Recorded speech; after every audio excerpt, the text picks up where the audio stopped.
What's up mga kudakers? It's me, Trixie, and welcome to my vlog! So for today's video mga kudakers, no? Ayun nga po.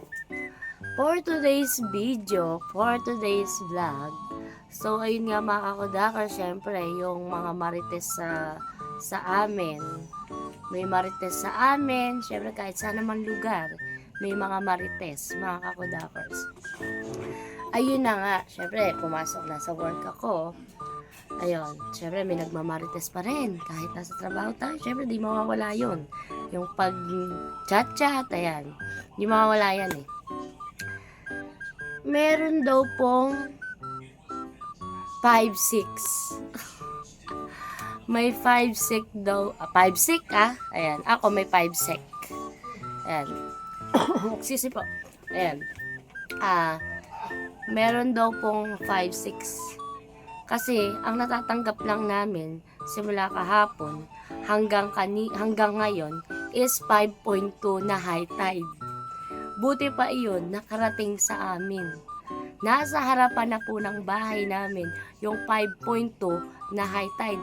Pero yung 5.6 na yan, wala. Wala man lang ni isa sa bahay namin. Pero mga kakudakers, halos lahat doon sa nakapaligid sa amin, meron. Alala nga na ano ko lang to nasagap, alam niyo naman si kakudakers, chismosa. Hindi ako chismosa. Chinismis lang sa akin. Binalita lang sa akin. Siyempre, yung mga kakudakers, buti pa yung high tide na 5.2 nakarating na sa harap ng bahay namin. Pero, yung 5-6, wala. Di ba? Yung 5-6, wala. Okay lang yun. Di ba? Okay lang yun mga kakudakers ko. Ganun talaga, di ba? Pag hindi para sa'yo, ade wala. Hindi para sa'yo. Thanks. Nakakatawa lang kasi mga kakudakers. Ang karamihan kasi dyan, ang karamihan kasi sa mga ganyan, yung mga may 5-6 na yan, mga kakudakers, syempre kahit sa ibang lugar naman, is kung sino lang yung malapit or kung sino pa yung may pera, sila pa ang meron. Diba? Ganun yung mga Pilipino eh. Ganun yung karamihan kahit saang lugar yan. Kung sino may pera, siya pa ang may ayuda. Diba mga kakudakers? O, wag yung sabihin na mali ako. Kung sino pa yung meron, tsaka pa, iyon yung meron. Diba? Yung pa yung meron na mabibiyayaan. Diba okay sana kung mga kakudakers, okay sana kung yung talagang mga walang-wala yung makikita mo. Okay sana yung mga walang-wala talaga yung mabibigyan. Doon mas maganda. Diba? Ganun sana yung talagang matuto silang pumili or tignan nila yung estado ng buhay ng isang tao. Yung karapat-dapat talaga na ibigay o yung karapat dapat talaga na bigyan ng ayuda yung tao na yun, yung pamilya na yun, 'di ba? Ang daming kahit ako mga kakudakers, promise pangako sa inyo mga kakudakers, pag ako talaga once na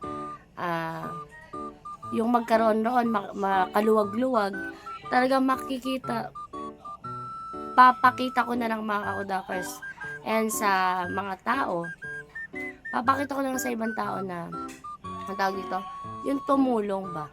Tapos titignan ko talaga yung sitwasyon ng buhay nila. Yung talaga nakikita ko yung sitwasyon ng buhay nila na kailangan. Di ba? Kasi marami nangangailangan ng, ayan eh, marami nangangailangan ng ayuda na yan. Hindi yung mga meron na sila pa yung mabibigyan. Yung mga kakudakers, wag yung sabihin na mali ako. Halos lahat, halos karamihan sa ating mga Pilipino, kung sino lang ang malapit, kung sino lang yung gusto, or kung sino lang ang tauhan, sila lang ang meron. Diba? Huwag yung sabihin mali ako. Diba mga kakudakers? So ayun lang mga kakudakers ang pinuputak ng butchini kakudakers. So ayun lang mga kakudakers. Thank you for watching. Bye!